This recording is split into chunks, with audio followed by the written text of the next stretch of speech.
Are we ready for the multi-store model of memory, the first topic in memory? Okay, so the MSM was proposed by Atkinson and Schifrin in the 60s, and fundamentally we define it simply as a model of memory which suggests that there are three permanent stores and information flows through those three permanent stores. It's the sensory register, short-term memory and long-term memory. And for each of those, you need to be able to say something about the coding capacity and duration of each of those. It's very likely that AQA might ask you to define what coding capacity or duration is. So, coding is the form in which information is stored, and if it's worth 2 marks, you must give an example. So, for example, being coded in an auditory form. Capacity is how much information can be stored, and typically we're looking at either a limited versus an unlimited amount. And duration, which is for how long information can be stored, and we're looking again at either a shorter versus a long period of time. Don't get mixed up between capacity and duration. Okay, so we're going to start with the sensory register, and we're going to go through coding capacity and duration very quickly. So the coding nature of the sensory register is that it is raw and unprocessed, and it needs to be able to manage data or code data in the 5 different sensory forms. So it has a taste, a smell, a touch, an auditory and a visual store. And we only pay attention to some of that information because we cannot possibly digest and process everything we capture in our sensory register, and anything that's not paid attention to will just decay. How do we know that there are separate sensory stores? Crowder did some research and found that we can hold a piece of visual data for around 500 milliseconds in our sensory register, whereas a sound can be held in the sensory register for around 2 to 3 seconds. Now, fundamentally, this is actually evidence for duration, but the fact that we see differences in duration suggests in itself that there must be separate stores that we code into. Okay? What about the capacity of the sensory register? This is opposite to what your gut instinct might be. You think sensory register, it must be a really limited capacity. You would be wrong. Actually, the sensory register has a huge capacity. It's very large and highly detailed. It's like literally your sensory register is a sponge, taking in all the sensory information around you. A piece of research which tells us that it's large and highly detailed is that by Sperling. Sperling flashed a letter grid, just like this one, for 1/20th of a second to participants. And once it disappeared, he then played those participants a sound. And that sound indicated whether the participant had to recall the top, the middle, or the bottom row. So you've seen it for 1/20th of a second, you hear the tone, and then you have to say which row you are required to recall. People did really well on this task. They were able to recall either the top, middle, or the bottom row. And fundamentally, that suggests that they must have had the entire matrix in their sensory register, illustrating that actually the sensory register can hold a lot of highly detailed information, even for that short period of time. Okay? And duration. It is limited. Essentially, we've just learned from the coding evidence that it's around 500 milliseconds to 2 to 3 seconds. How do we know that this is the case? A really lovely piece of evidence by Treisman where he presented identical messages into the ears of participants and asked them, are they identical or are they not identical? The participants were much more likely to be able to say that they were identical if the 2 sounds were played within less than 2 seconds. Why? Because both sounds were still both in the sensory register. If the delay was longer, it was no longer in the sensory register and that they couldn't do the task as well. Okay? So it's evidence like this that suggests to us that the duration is limited for sounds in particular to 2 to 3 seconds. Okay, let's move on to the second store, which is short-term memory. Coding for short-term memory is acoustically biased, and you need to know Baddeley's word list study. And the great thing is about Baddeley's word list studies, it doubles up as coding evidence for STM and LTM. So just a quick reminder, Baddeley did his word list study. He had 75 participants and he used 4 word lists. Acoustically similar and dissimilar, and semantically similar and semantically dissimilar. Yeah, so there's some examples of the words there. In the short-term coding task, he presented the lists of words to participants 4 times and then gave them a list of all the words and asked them to reorder them in the exact order that they had originally seen them. Yeah? What did he find in the STM task? That performance was poorest, it was weakest on the acoustically similar list. It was only 10% recall on that list, compared to around 80% on the others, clearly suggesting that there must have been this confusion of similar sounding words and therefore a bias to code acoustically in short-term memory. Okay? What about capacity of short-term memory? It's 5 to 9, 7 plus or minus 2, it means the same thing, and it can be increased by chunking. So essentially, we can only remember 7 plus or minus 2 if it's singular items, but if we chunk it together, we can actually get away with remembering a lot more. Yeah? How do we know that the STM capacity is limited to 7 plus or minus 2? Really simple task done by Jacobs a very, very long time ago, called the serial digit span method, where participants are presented with an increasingly longer list of words and numbers. So you start off with 4, then you get them to recall it, then you do 5, you get them to recalling it, and you build it and you build it and you build it until you notice that they're failing on around 50% of the task. And when that happens, you know that they have reached their ultimate short-term memory capacity. And what did Jacobs find? He found that that was around a capacity of 9 for numbers and 7 for letters, confirming that this is the capacity, the limited capacity of short-term memory. Okay, STM duration is limited to 30 seconds. Maximum, normally it's around about 18 to 30 seconds. And we can extend this by rehearsal. So the more we say something over and over and over in our head, the likely we are to keep it for that 30 seconds.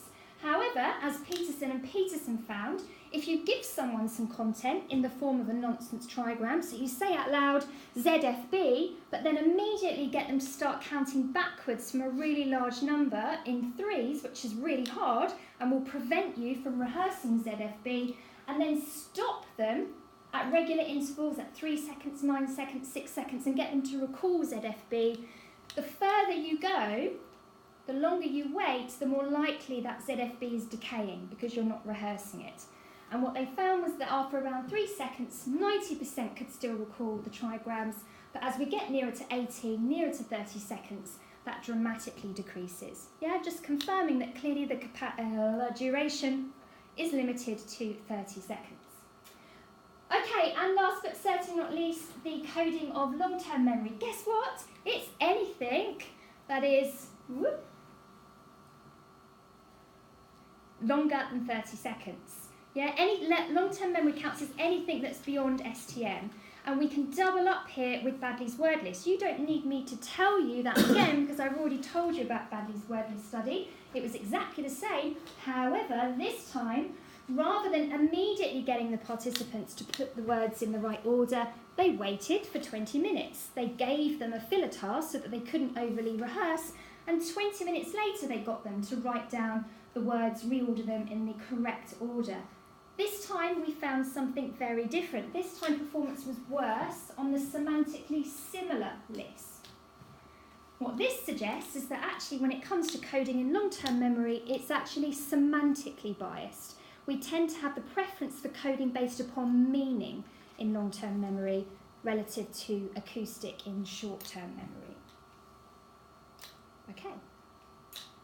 What about capacity? It is unlimited. A potential to be unlimited. We can never say it's truly unlimited because we can never prove that. But it's an unlimited capacity potential. We can lose information through decay or interference, but we don't ever get there is no more room at the inn, okay? It's an unlimited potential. How do we know this? Really simple case study by Wagner in the 80s. He created a diary event of 2,500 things that he did in his life, and then he tested himself, and he got others to test him, on recall from his diary. And he was able to near perfectly recall the content of those 2,500 events that had happened to him. Really simply illustrating that clearly LTM has a huge capacity. But remember guys, single case study, not representative. Okay, duration of long-term memory. The key word you must remember here, it's a lifetime. Yeah, we can hold information in our long-term memory for a lifetime. How do we know this? Barrett did a lovely study. I can just imagine this sort of study being done here with you guys in 30 years' time. Can you recognise each other's faces in 30 years' time?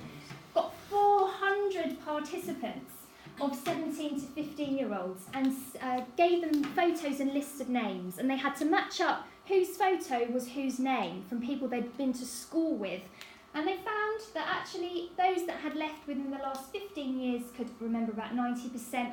Those that left even more, longer than that, 30 years, were still able to recall around 80. So a good lifetime of memories. Okay, we're going to just do evaluation in the last 3 minutes that we've got.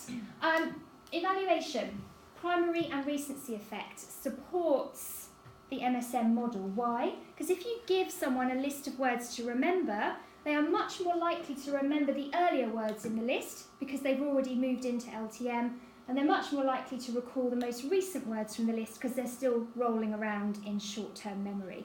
So this kind of effect clearly supports the existence of separate permanent memory scores. We like. Next, Clive. Remember Clive? Poor Clive. He lost his short-term memory ability. He suffered a virus and got amnesia, and he lost his short-term memory but not his long-term memory. Guys, I want you talking about this study in depth, and here is some evidence to help you do that. Clive lost his STM ability. He could not hold a conversation with his wife. As he was beginning to talk to her, he had already forgotten what the question was. This is behavioural evidence that he has no STM capacity or duration. What else? Well, of course, naturally, he then lost his ability to transfer STM into LTM. For example, he never recalls ever seeing a doctor. Well, of course, he has seen a doctor. He just hasn't been able to process that memory into LTM because he doesn't have an STM anymore. And finally, he did still show procedural LTM ability. He could play the piano.